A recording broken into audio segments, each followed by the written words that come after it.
આ વખતે તો શું કહું, પિયર જવાની જ છું. અરે પણ હજી મમ્મી નહીં હારું તો નહીં જવું આ વખતે. પણ મમ્મીને 4 મહિના થઈ ગયા છે, હવે તો સારું જ છે. હવે તો હું પિયર જઈશ જ. અરે પણ હજી મમ્મીથી કામ થતું નથી, હજી તકલીફ છે ભાઈ. ના પણ હું તો પિયર જવાની જ.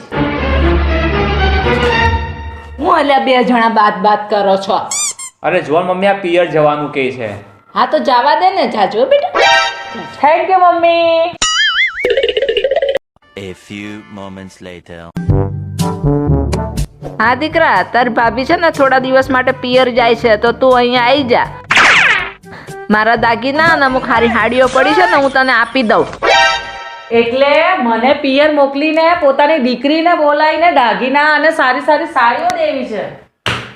હવે તો મારું પિયર જવું જ નથી. No.